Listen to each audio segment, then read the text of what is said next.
নমস্কার, আমি doctor চন্দ্রাংশু Shastri. চিরন্তনী YouTube চ্যানেলে সকলকে স্বাগত। আজ কর্কট রাশি তথা লগ্নের জুন 2025 রাশিফল নিয়ে আলোচনা করব। অনেক কিছু পরিবর্তন আসছে কর্কট রাশির জীবনে। শনি ঢাইয়া কর্কট রাশি শেষ হয়ে গেছে 29 মার্চ 2025। 18 মে 2025 রাহু ও কেতু রাশি পরিবর্তন করেছে। দেবগুরু বৃহস্পতি 15 মে 2025 বৃষ রাশি থেকে মিথুন রাশিতে প্রবেশ করেছে। মাসিক রাশিফলে আমি স্বাস্থ্য, শিক্ষা, প্রেম, দাম্পত্য জীবন, ভাগ্য, চাকরি, ব্যবসা এবং পরিশেষে সহজ প্রতিকারের উল্লেখ করি, যাতে নেগেটিভ এফেক্ট হ্রাস পায় এবং পজিটিভ এফেক্টস বৃদ্ধি পায়। আপনি যদি এই চ্যানেলে নতুন হন তবে প্লিজ চ্যানেলটিকে সাবস্ক্রাইব করে নেবেন। এখানে বিভিন্ন রাশির মাসিক রাশিফল, বিভিন্ন টোটকা, বাস্তু টিপস নিয়মিত সম্প্রচারিত হয়। জুন 2025-এর ট্রানজিট। কর্কট রাশির ফার্স্ট হাউসে অবস্থান করছে মঙ্গল। 7 জুন 2025 আপনাদের সেকেন্ড হাউসে ট্রানজিট করবে।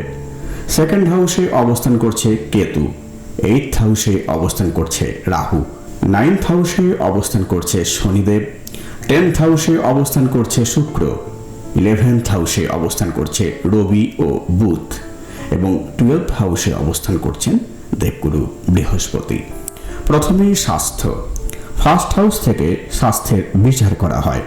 আমাদের ফার্স্ট হাউসে অবস্থান করছে মঙ্গল। কর্কট রাশিতে মঙ্গল অবস্থান করছে, যা মঙ্গলের নিজ ক্ষেত্র। দেবগুরু বৃহস্পতি আমাদের দ্বাদশ ঘরে অবস্থান করছেন। 7 জুন পর্যন্ত বৃহস্পতি দুর্বল থাকবে। তো আমাদের লিভার রিলেটেড প্রবলেম জুন মাসে দেখা যাবে। ডাইজেস্টিভ প্রবলেম, অ্যাপিটাইট, অ্যাসিডিটি ইত্যাদি দেখা দেবে। রিচ খাবার এবং ফাস্ট ফুড পরিত্যাগ করুন। অন্য কোনো শারীরিক সমস্যা দেখা দেবার তেমন কোনো সম্ভাবনা নেই। শিক্ষা। পঞ্চম ঘর থেকে এডুকেশনের বিচার করা হয়। আমাদের পঞ্চম পতি হল মঙ্গল। এখন অবস্থান করছে কর্কট রাশিতে, মঙ্গলের নিচস্থ ক্ষেত্র। 7 জুন আমাদের সেকেন্ড হাউসে প্রবেশ করবে। 7 জুন থেকে মঙ্গলের চতুর্থ দৃষ্টি আমাদের 5th হাউসে পড়বে।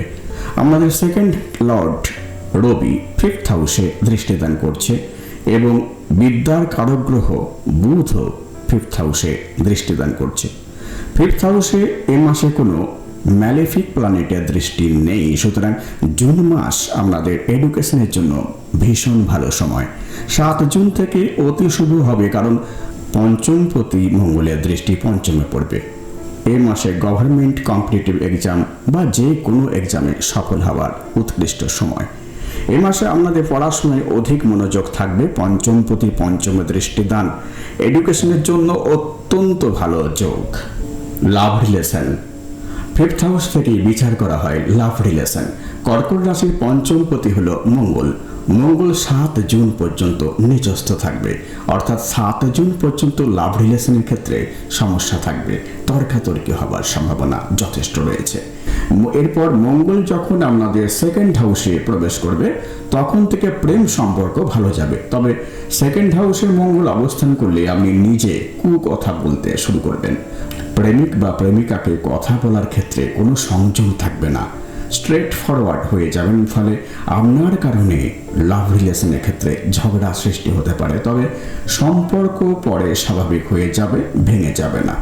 Married life. 7th হাউস থেকে ম্যারিড লাইফের বিচার করা হয়। আমাদের সপ্তম পতি হলেন শনিদেব। শনিদেব এখন কর্কট রাশির 9ম স্থানে অর্থাৎ ভাগ্যস্থানে অবস্থান করছেন। 29 মার্চ আপনাদের শনির ঢাইয়া শেষ হয়েছে। জুন মাস আমাদের বিবাহিত জীবনের জন্য খুবই ভালো। এতদিন ধরে আপনার পার্টনার শারীরিক সমস্যায় জর্জরিত হচ্ছিলেন, তা থেকে এবার নিষ্কৃতি পাবেন জুন মাসে। অবশ্যই 7 জুনের পর সপ্তমপতি নবমে অবস্থান করায় আপনার পার্টনারের কর্মক্ষেত্রে উন্নতি দেখা দেবে। ভাগ্য। 9ম স্থান থেকে ভাগ্য বিচার করা হয়। আমাদের নবমপতি বৃহস্পতি দ্বাদশে অবস্থান করছেন, থাকবেন দীর্ঘ 1 বছর। আর নবমে অবস্থান করছেন শনিদেব। শনি গ্রহ আমাদের সপ্তমপতি তথা অষ্টমপতি, থাকবেন 2.5 বছর। ভাগ্যস্থানে শনিদেবের অবস্থান এবং ভাগ্যপতির দ্বাদশে অবস্থান ভাগ্যকে আপনাদের প্রভাবিত করবে। খারাপ বলবো না, তবে ভাগ্যের সহায়তা ধীর গতিতে পাবেন। নবমপতির দ্বাদশে অবস্থান কখনোই ভালো নয়। দ্বাদশ স্থান জ্যোতিষশাস্ত্রে ব্যয় স্থান। সুতরাং আগামী 1 বছর আপনারা কোনো হঠকারী সিদ্ধান্তে বড় কোনো বিনিয়োগ করবেন না। একান্তই যদি করতে হয়, বার্থ চার্ট কোনো বিশেষজ্ঞ অ্যাস্ট্রোলজারকে দেখিয়ে নেবেন, তারপর সিদ্ধান্ত নেবেন। চাকরি, দশম ঘর থেকে ক্যারিয়ার সম্পর্কে বিচার করা হয়। আপনাদের দশমপতি হলো মঙ্গল। মঙ্গল 7 জুন পর্যন্ত কর্কট রাশিতেই অর্থাৎ নিজ ক্ষেত্রে অবস্থান করবে, তারপর আপনাদের সেকেন্ড হাউসে চলে যাবে। 29 মে শুক্র আপনাদের চতুর্থপতি ও লাভপতি অর্থাৎ একাদশপতি অবস্থান করছে দশম স্থান অর্থাৎ কর্মস্থানে। কেন্দ্রে শুক্রের এই অবস্থান আপনাদের কর্মজীবনে ভীষণ শুভ যোগ। দশমপতি মঙ্গল 7 জুন আমাদের সেকেন্ড হাউসে প্রবেশ করবে। সেকেন্ড হাউস হলো ব্যক্তির সঞ্চয় স্থান।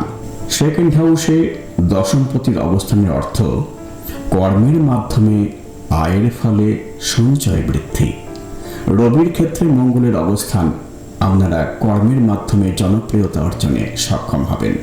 আপনাদের কাজকর্ম সকলের দ্বারা প্রশংসিত হবে। সুতরাং জুন মাস কর্মক্ষেত্রে আপনাদের অত্যন্ত ভালো সময়।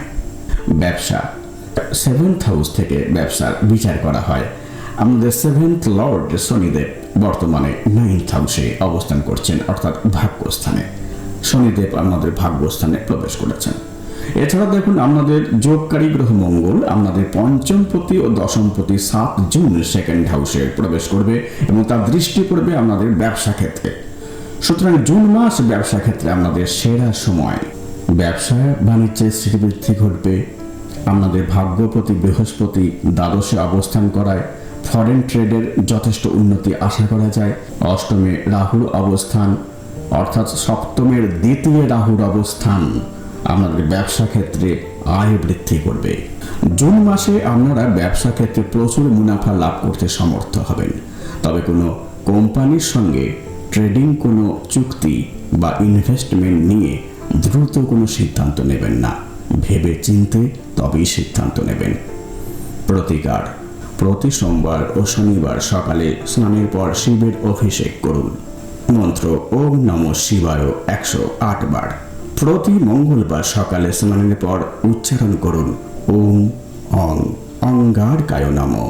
প্রতিদিন সকালে স্নানের পর উচ্চারণ করুন ওম হং হনুমতে নমঃ 108 বার। প্রতি মঙ্গল ও শনিবার অবশ্যই হনুমান চালিসা পাঠ করুন বা শ্রবণ করুন।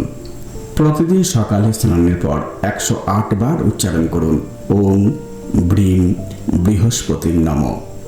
আমার এই ভিডিও ভালো লাগলে প্লিজ লাইক করবেন, শেয়ার করবেন এবং পরের ভিডিওগুলি যাতে শীঘ্র দেখতে পান সেজন্য চ্যানেলটিকে অবশ্যই সাবস্ক্রাইব করবেন। আর আমার জ্যোতিষী পরামর্শ গ্রহণে আগ্রহী হলে 9434660892 এই হোয়াটসঅ্যাপ করতে পারেন বা ফোন করতে পারেন 8617498640 এই ফোন নম্বরে।